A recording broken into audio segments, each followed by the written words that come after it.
Hello friends, welcome in my YouTube channel that is Online Tax Solution. So आप सबका इसमें स्वागत है.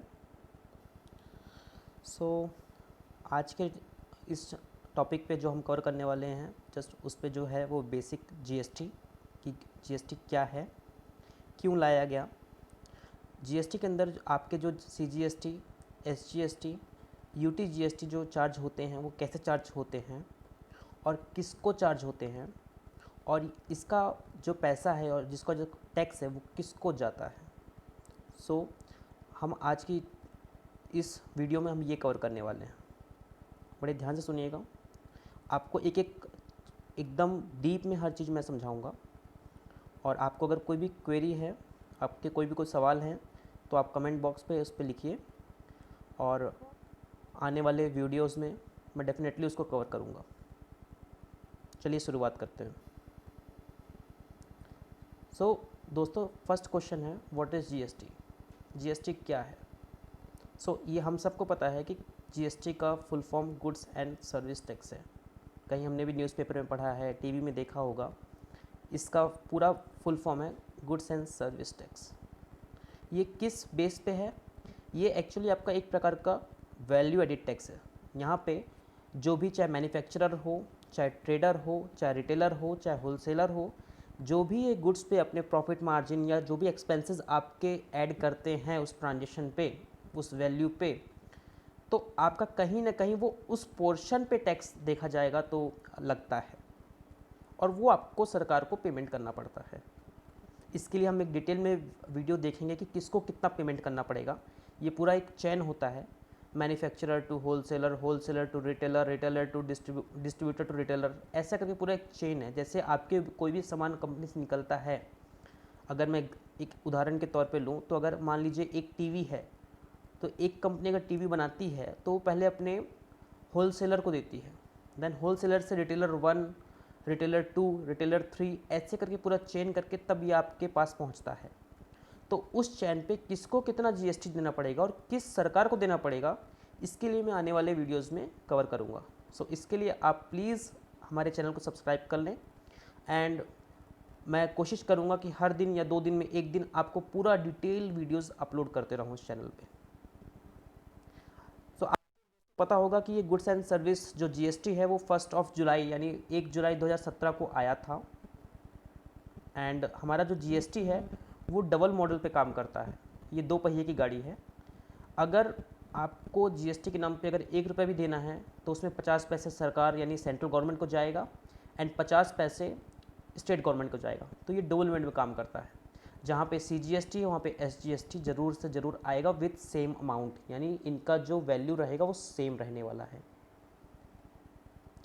एंड पहले क्या था, इसके पहले 1 जुलाई 2017 पर जम्मू एंड कश्मीर के लिए एक अलग से सेक्शन था, अलग से प्रोविज़न था कि सारे जो नियम एंड कानून हैं, जो भी नियम आपके लागू होते हैं वो सभी स्टेट्स पे लागू होंगे जम्मू एंड कश्मीर को छोड़ के.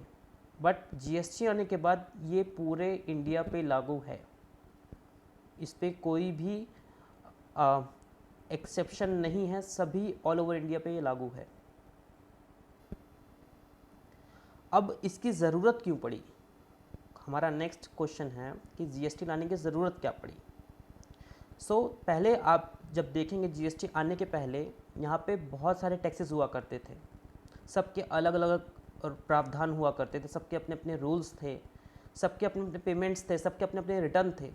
ये जो चीज़ें मल्टीपल हो रही हैं, अगर मैं एक व्यापारी हूँ और मेरा बिज़नेस अगर मान लीजिए राजस्थान या दिल्ली में है, किसी एक स्टेट में है, तो मुझे उस स्टेट का अपना खुद का रिटर्न, वैट का रिटर्न प्लस एक्साइज का रिटर्न, मान लीजिए अगर मैं एक्साइज के अंदर रजिस्टर्ड हूँ तो एक्साइज का रिटर्न प्लस अगर मैंने कोई इंटर स्टेट ट्रांजेक्शन किया है तो उसका एक अलग रिटर्न. मतलब आप समझिए कितनी दिक्कत होती होगी लोगों को कि एक ही इंसान को 4-4, 5-5 रिटर्न अलग अलग प्रोविजंस और अलग अलग एक्ट के अंदर फाइल करने पड़ते थे. यहाँ पे गवर्नमेंट ने क्या सोचा कि क्यों ना वन नेशन वन टैक्स की बात की जाए और आपके जितने भी टैक्सेस थे, सेंट्रल टैक्स हो गया, चाहे वैट हो गया, चाहे एंट्री टैक्स हो गया, परचेज टैक्स हो गया, service tax, luxury, entertainment tax, excise duty, सबको एक मिला के एक टैक्स कर दिया गया. ये पर्पस था जीएसटी लाने का। जैसा कि आपको पता है कि मल्टीपल टैक्सेस यहाँ पे थे, तो डेफिनेटली यहाँ पे कहीं ना कहीं टैक्स पे टैक्स लग रहा था, मल्टीपल टाइम टैक्सेस लग रहे थे। तो उसको हटाने के लिए, ताकि कॉस्ट कम हो की जा सके किसी भी प्रोडक्ट की, ये पर्पस था। अभी राजस्थान में अगर मैं वैट की बात करूं तो वैट का कुछ अलग नियम थे, तो मध्य प्रदेश, यूपी, गुजरात में अलग अलग अपने अपने नियम थे। उनके हिसाब से जैसा सरकार को उचित लगता था, राज्य सरकारों को, तो सरकार ने कहा कि जो निरंतरता, मतलब एक यूनिफॉर्मिटी होना चाहिए ऑल ओवर इंडिया। उसके लिए उन्होंने सोचा कि क्यों ना हम जीएसटी एक ऐसा लॉ लाया जाए जो पूरे ऑल ओवर इंडिया काम करे। आपके सेम प्रोडक्ट में अगर राजस्थान में लेट सपोज अगर मैं उदाहरण लूँ तो 5% टैक्स था, तो वही यहाँ पे 10% टैक्स था अंडर वैट के अंदर। ये जस्ट एग्जाम्पल। बट जीएसटी आने के बाद अगर वो राजस्थान में 5% है, तो यस वो पूरे ऑल ओवर इंडिया ही 5% रहेगा। तो ये पर्पस था जीएसटी लाने का। जैसा मैंने पहले ही कहा कि अगर आप डिफरेंट अलग अलग प्रावधानों में रजिस्टर्ड हैं, अलग अलग एक्ट के अंदर रजिस्टर्ड हैं, तो आपको उसकी जानकारी अलग अलग देनी पड़ती थी, रिटर्न फाइल करने पड़ते थे, पेमेंट करना पड़ता था। सो इन सब चीज़ों को हटाने के लिए, सिर्फ सिंगल काम करने के लिए, एक बार में ही सारे काम करने के लिए आपका जीएसटी लेके आया गया। सो होप्स आप ये सब समझ गए होंगे कि ऐसा क्यों किया गया। जस्ट मैं आपको एक बार ब्रीफ कर देता हूँ कि ये जो टैक्सेस मैंने यहाँ पे स्लाइड में मेंशन किए हैं, ये स्लाइड में जो दिखाए गए वो किसके लिए था। सेंट्रल स्टेट टैक्स आपका होता था पहले वैट के टाइम पे, जब एक राज्य से दूसरे राज्य पे सामान भेजा जाता था उस टाइम पे सेंट्रल स्टेट टैक्स लगता था। वैट स्टेट की बात करता था, अगर एक ही राज्य के अंदर सामान बेचा गया है तो वैट लगता था। एंट्री टैक्स, मान लीजिए अगर मैं किसी लोकल सिटी में हूँ तो कहीं ना कहीं अगर गुड्स वहाँ से आता था तो वहाँ पे एंट्री टैक्स की बात करते थे। परचेज टैक्स सेम आपका कह सकते हो एंट्री टैक्स जैसा था। सर्विस टैक्स सर्विस में दिया जाता था, उसकी अलग अपने एक्ट था, उसका अपना अलग प्रावधान थे। लग्जरी टैक्स अगर आपकी बात करूं तो अगर आप कहीं महंगे होटल में रह रहे हैं, कोई लग्जरी आप फैसिलिटी ले रहे हैं तो उस पर लगाया जाता था। इंटरटेनमेंट टैक्स आपको जैसे मूवी और सिनेमा और पार्क वगैरह में अगर आप कहीं घूमने जाते हैं या आप इंटरटेनमेंट के लिए जाते हैं तो उस पर लगाया जाता था। एक्साइज ड्यूटी अगर आप मैन्युफैक्चरर हैं, कोई चीज़ का उत्पादन करते हैं और एक सर्टेन लिमिट के बाद हैं तो आपको उस पर एक्साइज ड्यूटी देना पड़ता था। तो इन सब टैक्सों को एक कर दिया गया। उम्मीद है आप ये सब समझ गए होंगे। चलिए आगे बढ़ते हैं। ये आप अभी बताएं कि आज की सिनेरियो में कितने स्टेट्स हैं इंडिया में। यस, टोटल 28 स्टेट्स हैं। अगर मैं यूनियन टेरिटरी की बात करूं टोटल 8 यूटीज़ हैं। और मैंने इस स्लाइड में मेंशन करके रखा है जो 8 यूटीज़ हैं आपका Jammu and Kashmir, Ladakh, Delhi, Andaman Nicobar, Puducherry, Lakshadweep, Daman and Diu and Dadra and Nagar Haveli, Chandigarh. तो ये आपके 8 केंद्र शासित राज्य हैं, ये प्रदेश कह सकते हैं, और 26 स्टेट्स हैं। ये 5 अगस्त 2019 के बाद जो आपका JNK 2 पार्ट में हुआ, वहाँ से एक JNK एंड एक लद्दाख निकला। ये हो गई जनरल बात की आपके 28 स्टेट्स हैं और 8 यूनियन टेरिटरी हैं। पर क्या जीएसटी के अंदर क्या सेम है, चलिए देखते हैं। जीएसटी की अगर बात करें तो इस पर कैसा है, देखिए पहले टोटल स्टेट थे 29। अगर मैं 5 अगस्त 2019 के पहले की बात करूं, और जो यूटीज़ थी वो 7 थी, जिसमें से आपका दिल्ली, पौंडीचेरी एंड बाकी जो यूटीज़ थी वो अलग थी। दिल्ली एंड पौंडीचेरी का खुद का अपना कंट्रोल था, उसके खुद के सीएम है, उसका खुद का अपना संविधान है। बट बाकी जो 5 यूटीज़ हैं उनका खुद का संविधान नहीं था, तो वो केंद्र के द्वारा मैनेज की जाती थी, सेंट्रल गवर्नमेंट के थ्रू मैनेज की जाती हैं। बट आप देखेंगे कि दिल्ली में आज भी अपना खुद का सीएम है, खुद के रूल्स एंड रेगुलेशंस हैं। 5 अगस्त जब से ये 370 आपका हटा जम्मू एंड कश्मीर से, तो आपका JNK 2 भाग में बट गया। तो अब आपके स्टेट बचे कितने, 28। लेकिन उसमें 2 यूटी JNK के डिवाइड होने के बाद 2 यूटी आए। एक यूटी यानी एक यूनियन टेरिटरी जिसका खुद का अपना लेजिस्लेचर है, मतलब खुद का अपना सीएम हुआ है और खुद के अपने संविधान हैं, एंड एक टेरिटरी जिसका कोई नहीं है। तो जिसका कोई नहीं है उसका केंद्र शासित मतलब सेंट्रल गवर्नमेंट है।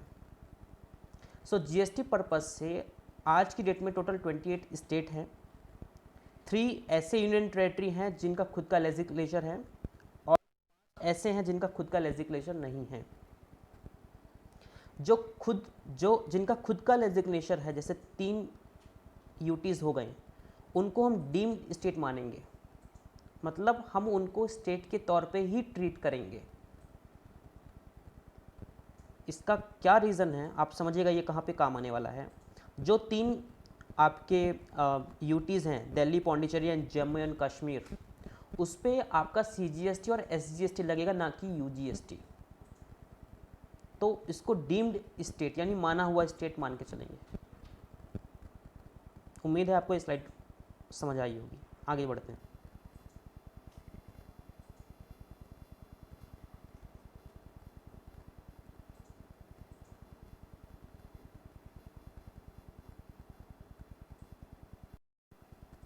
नाउ अब क्वेश्चन आता है कि कैसे हम डिसाइड करेंगे कि कौन से ट्रांजेक्शन में IGST लगता है, CGST लगता है, SGST लगता है और UGST लगता है। तो ध्यान से समझिएगा इस चीज़ों को।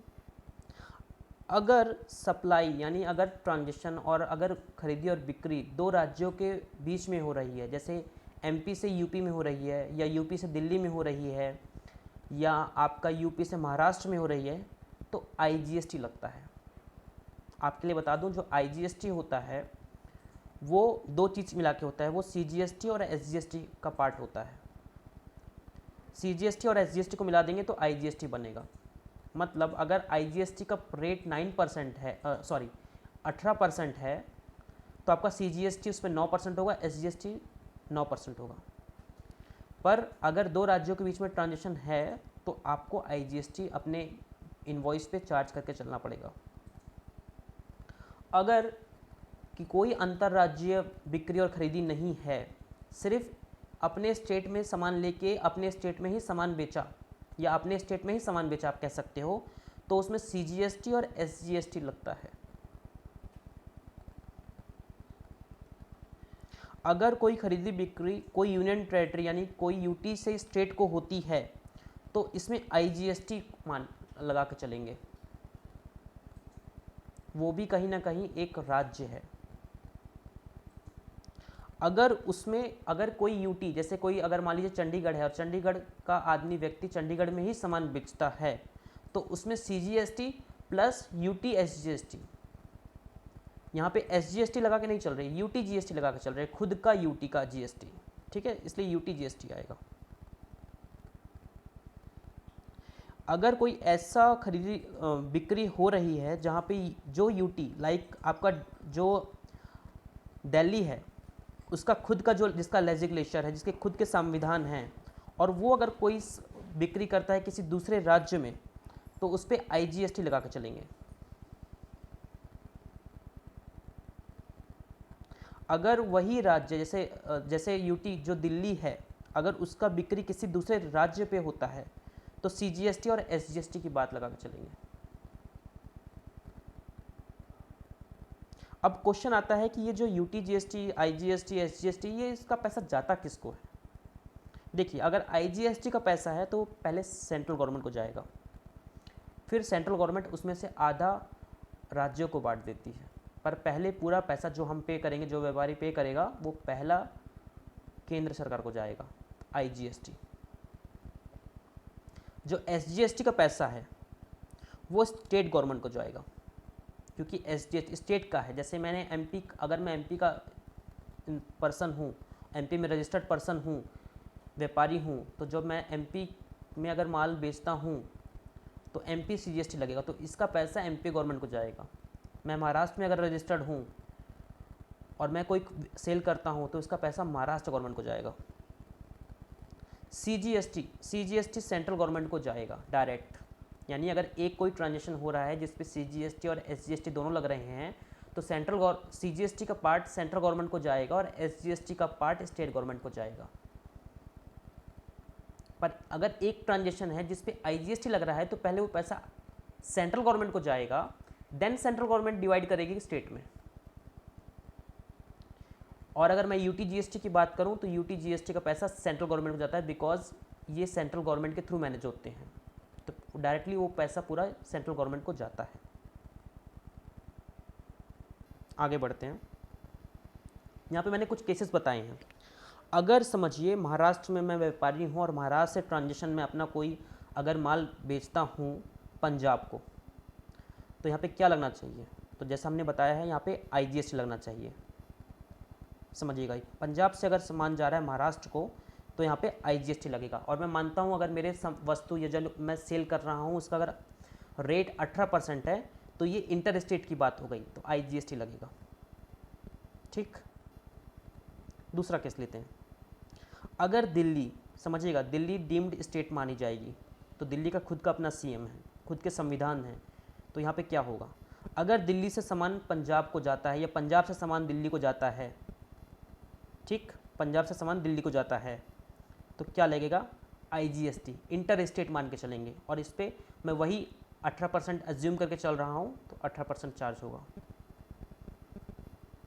ठीक, नाउ अभी कोई व्यक्ति जो मुंबई में रजिस्टर्ड है और वो कोई ट्रांजेक्शन करता है एक पुणे से। अब समझिएगा, पुणे और मुंबई दोनों एक ही स्टेट में आते हैं, महाराष्ट्र में, तो यहाँ पे क्या चलेगा? अगर सामान मुंबई जा रहा है, ठीक है, तो CGST और SGST किसका? महाराष्ट्र का। और मैं मानता हूँ कि मेरे जो सामान है उसका रेट 18% है, तो इसको हम दो भाग में डिवाइड करेंगे, CGST 9%, MSGST 9%। ठीक, नाउ अगर मान लीजिए कोई ट्रांजेक्शन होता है मुंबई से पौंडीचेरी, पौंडीचेरी आपको पता है UT GST में आता है, जिसका खुद का एक संविधान है, खुद का CM है, तो यहाँ पे IGST बात करके चलेंगे, क्योंकि इंटर स्टेट डीम्ड स्टेट माना गया है, तो एक इंटर स्टेट की बात करके चलेंगे। और इसमें IGST 18%। तो आप देखेंगे पहले ट्रांजेक्शन में हमने जो पहला चीज़ हुआ था उस पर भी रेट 18% ही है, बट उसको दो भाग में डिवाइड किया था। क्यों? क्योंकि दोनों सिटी एक ही स्टेट में आ रहे हैं, पर यहाँ पे डीम्ड स्टेट होने के कारण इसको अलग राज्य माना गया है और इसलिए इंटर स्टेट की बात करके चलेंगे। नाउ अब बात आती है पौंडीचेरी से पौंडीचेरी। अगर पौंडीचेरी से पौंडीचेरी अगर ट्रांजेक्शन होता है तो उसका खुद का अगर पौंडीचेरी से पौंडीचेरी होगा तो देखिए CGST प्लस पौंडीचेरी का GST वही 9% में डिवाइड हो जाएगा। समझ में आया? सो जस्ट एक अंडरस्टैंडिंग था कि कब IGST, कब CGST, कब UT GST, कब CGST SGST सब लगाना है। जस्ट एक अंडरस्टैंडिंग है कैसे डिफाइन होता है कोई चीज़ की भाई कब CGST IGST लगाना है, कैसे ये काम करता है, तो जस्ट एक फ्लो है। सो उम्मीद है आपको ये मेरा वीडियो पसंद आया होगा। अगर पसंद आया होगा और आपको अगर फर्दर अपडेट्स चाहिए तो प्लीज़ मेरे चैनल को सब्सक्राइब करें, लाइक करें और नोटिफिकेशन बेल आइकन को प्रेस कर दें, ताकि हम जैसे भी अपडेट करते रहेंगे तो आपको नोटिफिकेशन मिलता रहेगा। Thank you so much.